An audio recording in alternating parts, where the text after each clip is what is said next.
All right, what up, guys? Welcome back to another episode of the Living the Dream podcast. Today on the show, we are talking about taking time for yourself. I feel like I touched on this recently with these individual podcasts of like self care. Um, Maybe I haven't, I don't know, but I'm talking about it again because it was on my mind again. It was on my heart again. What is it? Again, I'm talking about being able to listen to yourself. I talked about being able to listen to your body before, but today I want to talk about it more in the sense of emotional intelligence. And on my podcast, I had the emotional intelligence gangster, I'm pretty sure, was on my podcast. He wasn't called that specifically, but that's essentially what it was. He has a community where he teaches people about emotional intelligence and they grow in emotional intelligence with one another.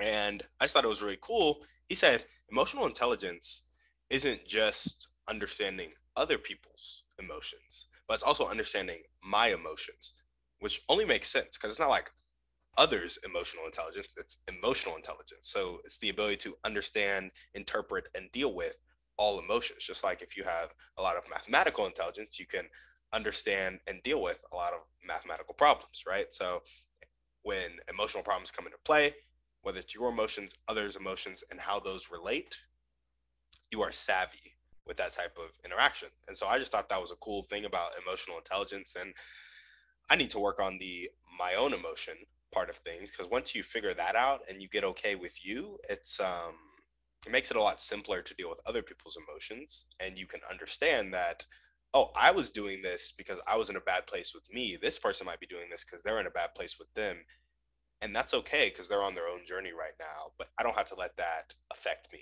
So that was just emotional intelligence. And I would say where that's shown up in my life, my relationship with my fiance. So I really, there's a podcast obviously about living your dream life, and it's not just about business, although I think business is a big part of my dream life and I think it should be a big part of everybody's dream life. We have a lot of other things such as relationships, friendships, family relationships. We have our spiritual life, we have our emotional life, we have our um, just physical health. And so this is a holistic podcast, if you will. It's just about your dream life. What does your ideal life look like? And so my relationship with my fiance, soon to be wife, is a part of that dream life. Obviously, it is a very important part of my dream life. And so I think it just gets hard sometimes because we're Christians. So we're not having sex right now, which, you know, I that's hard. That's hard for me. And it's been a long time without it, right? And so it just messes with my emotions sometimes because part of my ideal life is having sex regularly, as it's a good part of a healthy relationship. We are not doing that right now because we're Christian. Premarital sex is a no go for us, and but doesn't mean it's not hard. And so what has kind of been in my head is like I have huge emotional swings when I when something is kept from me and I can't control the action to get to the result I want. So for example, in business, I can always take extreme ownership over that. And with this, it's like I can take extreme ownership over the fact that I chose to be in a relationship where we're not having premarital sex, and so I shouldn't be so upset about it. But it's hard for me to do. It's harder than like, okay, I need to send more DMs. I need to, it's just closer to my heart. Not a lot of things are close to my heart just because of how I've lived my life. I can be a very apathetic person, but I kind of protected this piece of my life. And I was like, one day my relationship with my wife will be very good. And part of that being very good was sex and loving having sex together. However, when we can't do that and I can't really control the stuff that will help me get there. It's like it's simply a matter of waiting, and you need to fix your perspective as you wait. That is extremely difficult for me. So that's where emotional intelligence has shown up in my life yesterday. And this is going to be a three-part series. So you're probably going to hear this story a couple times in the next few podcasts. But yesterday I was, it was one of those nights where it's like, it would be nice, you know, but obviously we didn't. And it was kind of like, it's just been stacking, and it's been like very frustrating for me, and I'm like, why am I so frustrated? But apathy kicked in heavy last night. I was just walking back to my apartment from her apartment. It's literally like a 2-minute walk.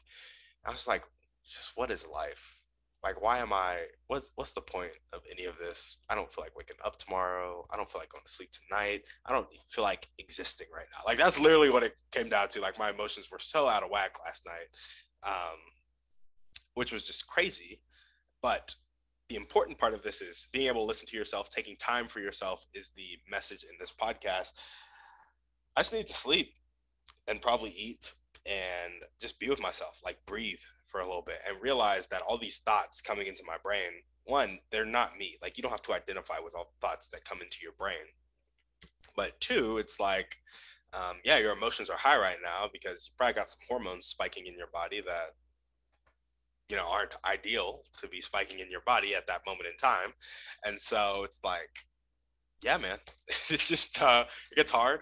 And I have to work on my emotional intelligence with myself. Like, I have to understand that those thoughts coming in, I don't have to identify with them, which will then help me to control my emotion, understand my emotion, and be like, it's okay to feel angry right now, but you don't have to think everything is meaningless. Like, that's just not true. You know, that's not true. You're very passionate about many things and you love many people, especially your fiance.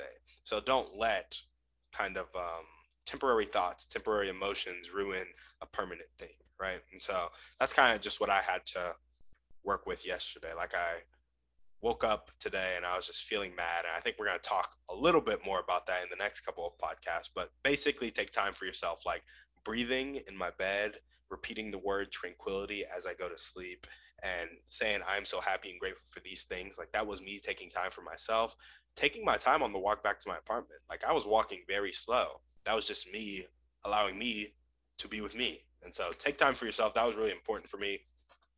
And I think it's really important for emotional intelligence, taking time with your emotions to understand them. So, where do I want it to show up in my life?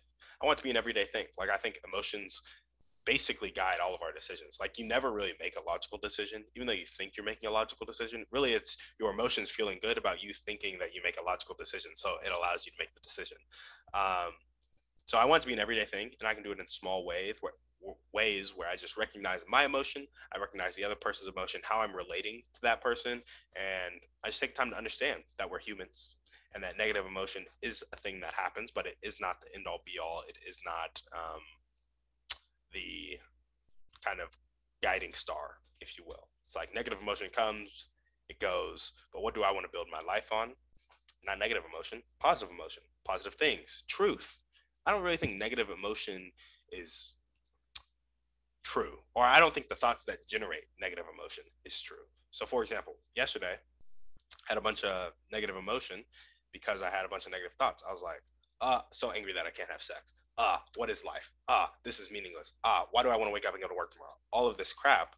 But it's like, that's not true. Those aren't true things. Maybe true to my state at that moment, but at the foundational root of my life, those things are not true. And so that's just an important thing to keep in mind, like what I'm building my life on. So this was kind of, I rambled a little bit in this podcast, but basically listen to yourself, know your own emotions, understand your own emotions, accept your own emotions, and then give yourself time and space to heal when you need it. And do that every day in little ways, breathing, kind of just saying what you're happy and grateful for, refocusing your mind, allowing yourself to feel crappy. I allowed myself to feel crappy. And then I felt convicted about feeling crappy because I understand that's like, 5 minutes is okay. But after 5 minutes, it's like, you're being a little unnecessary here. After 10 minutes, you're being a little unnecessary here. Taking action on negative emotion, now it's really unnecessary. Do you really want those consequences in your life? So I felt a little convicted about it, but um, more on that in the next couple of podcasts. How can you apply this to your life? I would say close your eyes and breathe for 10 seconds when, um, emotional intelligence 2.0 talked about just taking a deep breath and allowing like time for your brain. Like, I think the initial response is in your amygdala and then it travels to your prefrontal cortex, which is more of your rational brain. So I think if you just breathe and allow your prefrontal cortex to catch up with your amygdala, things will seem more sane. So that's what I have for you guys today. If you like this podcast, go ahead and share it with some friends. Shoot it to 1 to 3 people need to hear this message. Go ahead and give us a 5-star review on iTunes. Check out the Creative Dealmakers Mastermind on workwithtimmydouglas.com. It should be updated now. So yeah, go ahead and check it out. We are making creative deals that help people move towards their dream life. And those creative deals can be relationships, real estate deals, small business deals, um, joint ventures together, whatever it may be. We're doing it to get people moving towards where they want to go. So on that note, we're out.